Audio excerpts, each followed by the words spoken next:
میرے معزز ناظرین اکرام، غیر شادی شدہ جسمانی تعلق بنانے والے جلدی کیوں مر جاتے ہیں؟ ایسا واقعہ جو آپ کو چمکا دے گا۔ السلام علیکم ورحمۃ اللہ وبرکاتہ۔ میرے معزز ناظرین اکرام، ایک نوجوان نے اپنا واقعہ شیئر کیا تو اس کتاب سے پڑھا ہے جو خود اس نوجوان نے اپنا واقعہ بتایا ہے۔ کہتا ہے کہ میں قد کاٹ کا انتہائی خوبصورت مالک تھا، تعلیم میرے پاس تھی، کسی چیز کی مجھے کمی نہیں تھی۔ تو میں ایک کمپنی کے اندر جاب کرتا تھا، تو میں نکل گیا شاپنگ مال کی طرف۔ وہاں جا کر میں نے چائے پی تو اچانک دیکھا کہ ایک لڑکی جو ہے مجھے دیکھ رہی ہے۔ تو میں نے اگنور کر دیا کیونکہ اکثر لوگ میری تعریفیں کرتے تھے، اتنی خوبصورتی تھی میرے اندر۔ تو میں نے کہا خیر۔ کہتا کہ لڑکی جو تھی وہ سونے سے، ہیروں سے لدی ہوئی تھی، یعنی اس کے جسم کے اوپر سونے، ہاتھوں کے اندر ہیرے جو ہے ان کی جو یعنی انگوٹھیاں جو ہیں وہ پہن رکھی تھی۔ بڑی ہی امیر گھر کی لڑکی محسوس ہو رہی تھی۔ کہتا کہ میں نے اگنور کیا تو باہر میرا انتظار کر رہی تھی۔ جیسے میں باہر گیا تو اس نے کہا کہ آپ کا نمبر مل سکتا ہے۔ تو میں نے کہا میرے نمبر کے ساتھ کیا کرنا ہے؟ اس نے کہا کہ مجھے چاہیے۔ میں نے نمبر دے دیا۔ دل کے اندر میں خوش بھی ہو گیا، کتنی مالدار لڑکی ہے تو میرا نمبر لے کر گئی ہے، اب دیکھیں کیا کرتی ہے۔ رات 11 بجے کا ٹائم، لڑکی نے مجھے کال کی تو میں نے کال ریسیو کی، تو اس کے بعد گپ شپ ہوئی۔ 3 دنوں کے بعد ٹھیک اس لڑکی نے مجھے بلایا ایک جگہ پہ۔ میں وہاں گیا تو لڑکی نے مجھے کہا کہ یہ پیسے ہیں، یہ ٹکٹ ہے آپ کی، فلاں جو ملک ہے اس کی، وہاں آپ نے جانا ہے۔ تو میں نے کہا کہ بھائی میں کیوں جاؤں، میں اپنی جاب چھوڑ کر۔ اس نے کہا کہ جاب کے پیسے میں نے آپ کو دے دیے ہیں۔ کہتا کہ میرا اس نے انتظامات کیے، میں خاموشی کے ساتھ چلا گیا۔ اس ملک کے اندر پہنچا تو پاس میرے پاس تھا، جس کمپنی کا اس نے مجھے پاس دیا ہوا تھا وہاں میں گیا، ان کو دکھائے تو انہوں نے مجھے سیدھا یعنی دفتر کے اندر بھیج دیا۔ میں جب دفتر کے اندر جاتا ہوں تو آگے وہی لڑکی بیٹھی ہوتی ہے، تو وہ مجھے کہتی ہے کہ میرا شوہر تھا، شوہر کی اور میری آپس میں نہیں بنی تو میں نے طلاق لے لی، تو یہ کاروبار، یہ بزنس جو ہے یہ میرے والد کا ہے، میں چلا رہی ہوں۔ بڑی خوشحالی کی زندگی ہماری گزر رہی ہے۔ تو میں نے اسی شہر کے اندر ایک ہوٹل بک کروا رکھا ہے، 3 دن ہم وہاں رہیں گے۔ کہتا ہے میں نے اس کے ساتھ 3 دن گزارے تو میں 3 دن گناہ کرتا رہا۔ جو اب اس گناہ کی مجھے سزا ملی ہے، میں آپ کو آگے بتاتا ہوں کہ وہ سزا کیا تھی۔ حضرین، کہتا ہے پھر مزید اس نے مجھے کہا کہ 7 دن آپ نے میرے ساتھ رہنا ہے۔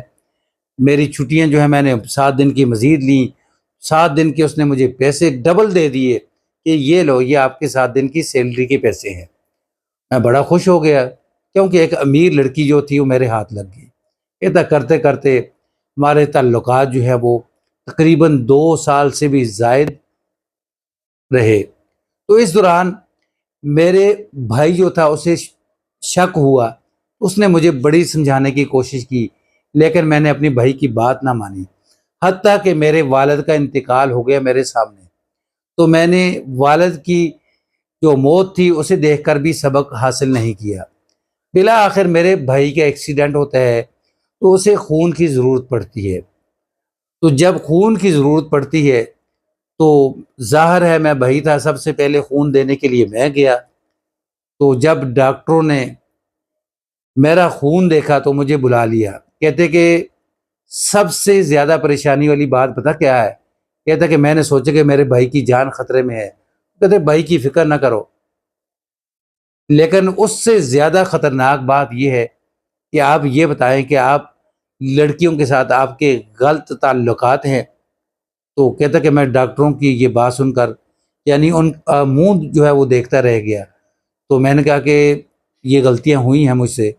انہوں نے کہا کہ آپ کو یعنی جو بیماری، ایسی بیماری ہے جو ایڈز کی بیماری ہے، تو اب یعنی آپ اپنے بھائی کو خون نہیں دے سکتے، نہ ہی آپ شادی کر سکتے ہو۔ اگر شادی کرو گے جس عورت کے ساتھ تو اس کی زندگی بھی تباہ ہو جائے گی، وہ بھی نہیں بچے گی۔ کہتا ہے حتیٰ کہ میری کزن کے ساتھ میری منگنی ہو چکی تھی، پھر اگر آپ کی اولاد ہوگی تو آپ کی اولاد بھی اسی بیماری کا شکار ہوگی، وہ بھی نہیں بچے گی۔ کہتا نہ تو میں اپنی بیوی کو اپنے سامنے مرتا دیکھ سکتا تھا، نہ اپنے بچوں کو اپنے سامنے مرتا دیکھ سکتا تھا، لیکن جب ڈاکٹروں نے مجھے یہ بات کی تو میں بڑا پریشان ہوا۔ میرا بھائی بھی انتقال کر گیا، میرا والد بھی انتقال کر گیا، پھر اب میرا وزن جو ہے وہ دن بدن کم ہونا شروع ہو گیا۔ یہ تو تھی اس کی سزا۔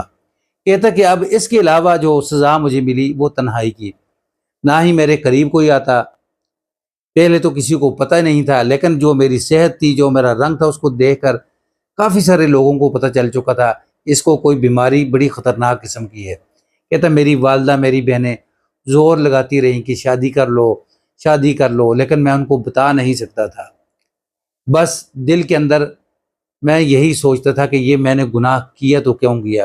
کہتا پھر میں نے فوراً یعنی اس لڑکی کا جب مجھے کال آتی ہے، وہ کہتی کہ اتنے دن آپ مجھ سے ملے کیوں نہیں، تو میں نے اس کو گالیاں نکالی، اس کے ساتھ بدتمیزی کی، تو اس نے کہا کہ ہاں میرے پاس بہت زیادہ دولت ہے۔ تو اسی طرح میرے ایک دوست نے مجھے یہ بیماری جو ہے میرے اندر منتقل کی ہے۔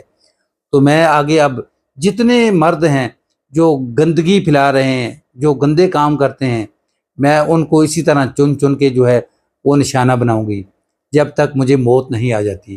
ناظرین، اب یہ نوجوان کہتا ہے کہ میں تنہائی کی زندگی گزار رہا ہوں، تنہائی کے اندر مر رہا ہوں، دن بدن جو ہے میرا رنگ جو ہے وہ بھی بدل رہا ہے، میرا جسم کا وزن جو ہے وہ بھی کم ہو رہا ہے، یقیناً موت جو ہے میرے سامنے ہے، لیکن میں اب توبہ بھی کرتا ہوں، جتنا ہو سکے میں کوشش کرتا ہوں کہ میں نیکی کے کام کروں، لیکن یہ جو میرا واقعہ ہے یہ آپ آگے لوگوں تک پھیلائیں تاکہ جو لوگ غلط کام کرتے ہیں، غلط حرکتوں کے اندر ہیں، وہ ان غلط حرکتوں سے باہر آ جائیں۔